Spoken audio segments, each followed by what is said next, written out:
দুর্বৃত্তের দেওয়া আগুনে কম্বাইন হারভেস্টের ৩২ লক্ষ টাকার গাড়ি পুড়ে ছাই।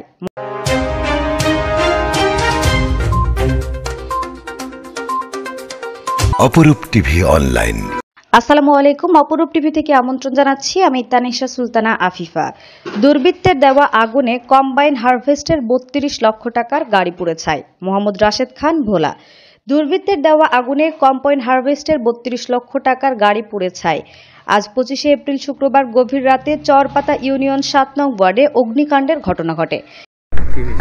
আমরা এই চরে দীর্ঘ ৪৩ বছর ধরে আমরা চাষাবাস করি। আমাদের এই চর লই আমাদের খাদ্য। আমার চাষা এই চরের উপরই চলে। আমাদের চাষার সাথে আমাদের পাশাপাশি কিছু লোকের সাথে এই চর লয়ে গ্যামজাম ছিল। এই পূর্বে গ্যামজাম শর্ত ধরে আমার চাষার গাড়িটা কালকে রাত্রে পড়েছে। পুরা গাড়ি জ্বলাই লিছে। কৃষকের যে সম্পদ বা কৃষকের যে আশা ভরসা ছিল, ওই আশা ভরসা নিয়ে যারা এতদিন বসা ছিল, ফার্স্টে যার গাড়িটা ওনার নিজের সমিল আছে, ফার্স্টে সমিল কাটার জন্য গাড়িটা নিয়ে আসছে আজকে 2 দিন ধরে। কিন্তু ওনাদের পারিবারিক সমস্যার কারণে যাদের সাথে শত্রুতামি তারাই মনে এই কাজ করছে। মনে হয় না এটা শিওর ওরাই করছে, ওরা ছাড়া ওরা ব্যতীত আর কেউ নাই এই সর্বতার ভিতরে। উনি বিগত অনেক দিন ধরে এই চাষাবাদ করতেছে। কৃষক ওনার উপর একটা ভরসা থাকে, কেননা এই জায়গায় সমিল আছে, ধান কাটে, সব কিছু কাটে বিগত দিন। এমনকি কৃষকের যে একটা ভরসা ছিল, আজকে সকালে আমি আসার পর থেকে দেখি না হলে 20 জন 30 জন কৃষক নিজেরাই ভেঙে বসেছে। আমাদের এত বড় একটা গাড়ি আমরা নিয়ে আসছি সরের মাঝখানে, আর ওই গাড়িটা বিগত এতদিন ধরে সরে থাকে, কিন্তু আজকে ওই গাড়ি নাই।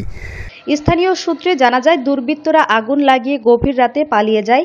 সকালবেলা কৃষকেরা দেখে দুর্বৃত্তের দেওয়া আগুনের লেলিহানে গাড়িটি পুড়ে যায় এবং গাড়িটির ইঞ্জিন বাস্ট হয়ে যায়। ক্ষতিগ্রস্ত পরিবার জানায়, আমার সাথে পারিবারিক ব্যক্তিগত বিরত চলে আসতে এবং প্রতিদিনের ন্যায় মাছ ঘাটের সংলগ্নে গাড়িটি রাখা হয়। উক্ত গাড়ির মালিক আলাউদ্দিন মাঝি গণমাধ্যমকে বলেন, পূর্বের শত্রুতার জের ধরে গভীর রাতে আমার গাড়িটিতে আগুন লাগিয়ে দেয়। আমার গাড়িটি পুড়ে ছাই হয়ে যায়। আলাউদ্দিন মাঝি কান্না মুখে বলেন, আমার এই গাড়িটি বাজার মূল্য ৩২ লক্ষ টাকা। আমার একমাত্র আয় করা সম্বল ছিল এই গাড়িটি। আজ সেই গাড়িটি পুড়ে ফেলেছে। উক্ত গাড়িটির উপরে অনেক ঋণের বোঝা আছে। আমি এখন সর্বনিঃস্ব হয়ে পথে বসে আছি। গাড়িটি এর আগেও সামনের গ্লাস ভেঙে ফেলেছে, পুড়িয়ে ফেলার চেষ্টা করেছে। আমি এই বিষয়ে এলাকাবাসীকে জানাই এবং গতকাল 25 এপ্রিল গভীর রাতে আমার গাড়িটিকে কে বা কারা আগুন ধরিয়ে দেয়, পুড়িয়ে ছাই করে দিয়েছে আমি দেখি নাই। সংশ্লিষ্ট প্রশাসনের নিকট আকুল আবেদন, দুর্বৃত্তের দেওয়া আগুনে পুড়ে ছাই হওয়া আমার গাড়িটির সুস্থ তদন্তের মাধ্যমে বিচারের দাবি জানাচ্ছি। এ বিষয়ে দৌলত খান থানার ভারপ্রাপ্ত কর্মকর্তা ওসি জিল্লুর রহমান বলেন, বিষয়টি দুঃখজনক। আমি অভিযোগ পেয়েছি, বিষয়টি তদন্ত সাপেক্ষে আইনগত ব্যবস্থা নেওয়া হবে। চরপাতা ইউনিয়ন কাজিরহাট মাছঘাটে কৃষক আওলাদ হোসেনের একটি হারভেস্ট মেশিন গতকাল রাতে আগুন লেগে পুড়ে যায়। বিষয়টি থানায় একটা অভিযোগ দায়ের করেছেন। আমরা তদন্ত সাপেক্ষে আইনগত ব্যবস্থা নেব। আমার গাড়িটা কালকে রাতে ফুরিয়া লাইছে।